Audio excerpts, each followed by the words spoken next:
જો મિત્રો બધાને શિયાળામાં ખૂબ જ ભાવે અને ગરમ ગરમ ભાજી. જય શ્રી કૃષ્ણ, રાધે રાધે, જય દ્વારકાધીશ, હર હર મહાદેવ. મિત્રો સ્વાગત છે તમારું મારા આજના નવા બ્લોગમાં. મિત્રો સવારના 9 વાગી ગયા છે. તમે બધાને ગુડ મોર્નિંગ ને કેમ છો? તમે બધા મજામાં? બધા મજામાં. દ્વારકાધીશ બધાને સાજા સારા રાખે ને મસ્ત રાખે.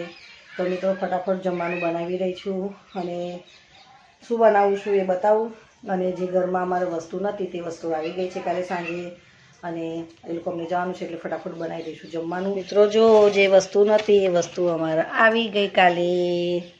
સુપડું નહોતું મિત્રો, તો સુપડું આવી ગયું. હવે એને કરી દઉં 5 ચાંદલા, કેમ કે ઘરમાં કોઈ નવી વસ્તુ આવે તો એને આપણે બતાવી લેવાનું, બરાબર?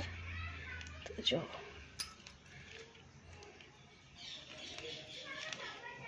મિત્રો જો નવું સુપડું આવી ગયું અમારું. 5 ચાંદલા કરી દીધા એને. ઘરમાં નવી વસ્તુ આવી ગઈ એટલે એને વધાવીને 5 ચાંદલા કરીને હવે એને આજથી શરૂઆત કરીશું. આટો નહોતો તો હવે દહીંનું કરશે, આવી બાજરીનું, એટલે મસ્ત નવું સુપડું આવી ગયું અમારું. જય શ્રી કૃષ્ણ મિત્રો. મિત્રો સાંજના 5 વાગીને 10 મિનિટ થઈ છે અને જમવાનું બનાવી રહી છું. તો આજે મસ્ત શિયાળામાં બધાને ભાવતી વસ્તુ ભાજી છે અને બધાને ખૂબ ભાવે એવી ભાજી સરસ મજાની બનાવીએ. સવારે તો સવારે જલ્દી મારે કામ કરવું પડ્યું, કેમ કે એ લોકોને જવાનું હતું બહાર. તો સવારે સોયાબીન અને બટાકાનો પુલાવ બનાવી દીધો અને અત્યારે બધી તૈયારી થઈ ગઈ છે, ખાલી ગેસ પર મૂકવાની જ વાર છે. તો બધાને શિયાળામાં ભાવતી ભાજી બનાવી રહી છું. શું ખબર છે? ચાલો બતાવું. જો મિત્રો બધાને શિયાળામાં ખૂબ જ ભાવે અને ગરમ ગરમ ભાજી ને બાજરીના રોટલા મળી જાય તો વટ પડી જાય. હા દોસ્તો, આ મેથીની ભાજી છે. સમારી કાઢી, ધોઈ પણ કાઢી. તુવેરો, બટાકાની રીંગણ બધું મસ્ત ધોઈને સાફ કરી કાઢ્યું. અહીંયા લીલા મરચાં, જીરું, હળદર ને મીઠું, બસ આટલું જ નાખવાનું છે, બીજું કાંઈ જ નહીં.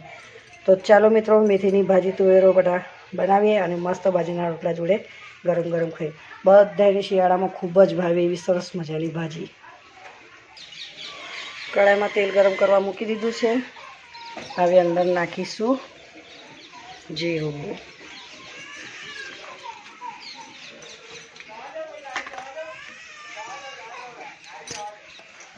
ચા પી લીધી. ચાના વાસણ બાકી છે, ડોલકું બાકી છે.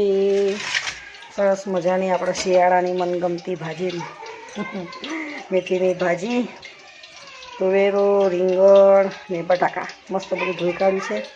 હવે જેવું સતળાઈ ગયું છે, ચાલો લીલા મરચાં નાખી દઈએ આપણે.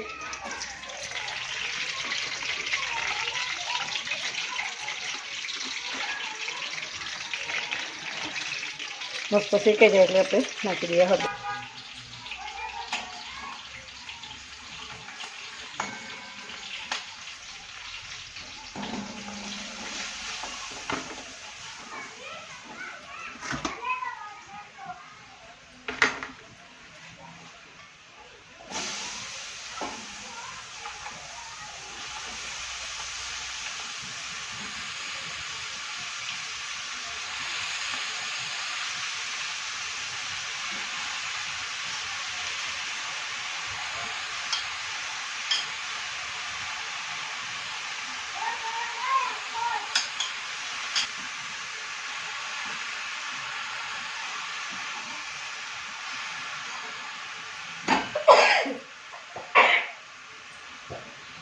પાણી, મીઠું લઈ લીધું, છાબડું લઈ લીધું, ચમચો, હાંસી, ટોપલી ને બાજરીનો લોટ.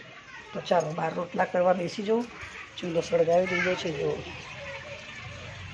મિત્રો ગરમ ગરમ જો બની ગયું જમવાનું મારું રેડી. સોરી, જોઈ લો સરસ મજાની મેથી તુવેરોની ભાજી તૈયાર છે, જે આપણાને બધા એને શિયાળામાં ખૂબ જ ભાવે.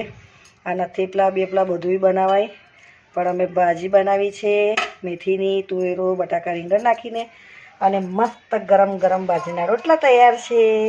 તો આજનું ભોજન કેટલું સરસ મજાનું તૈયાર થઈ ગયું મિત્રો. જોઈ લો ભાજી, જોઈ લો તમે.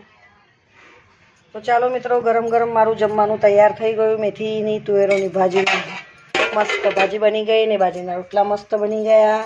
હવે એને ઢાંકી દઈએ એટલે રોટલા કડક ના થઈ જાય. તો ચાલો મિત્રો, આજનું મારું ભોજન તૈયાર. તો મિત્રો, સવારે તો ગડબડ થઈ ગઈ જરા જલ્દીમાં. તો અત્યારે મસ્ત મેથી તુવેરોની ભાજી બનાવી અને બાજરીના રોટલા. તો આજનું ભોજન મારું તૈયાર થઈ ગયું છે. અને હા મિત્રો, એક વાત તમને ખાસ કહેવાની છે. તમે લોકો મારા ફેમિલી છો એટલે તમને લોકોને ખાસ જણાવવાનું કે મારી એક સરપ્રાઈઝ પૂરી થઈ ગઈ છે. તે કાલના બ્લોગમાં જોજો. હા, આજે નહીં. તો ચાલો મિત્રો, આજ માટે આટલું જ. ચેનલ પર નવા હોય તો સબસ્ક્રાઈબ કરજો અને વિડીયો સારા લાગે તો લાઈક કરજો. તો મળે નવા બ્લોગમાં. જય શ્રી કૃષ્ણ, રાધે રાધે, જય દ્વારકાધીશ, હર હર મહાદેવ. બાય બધાને.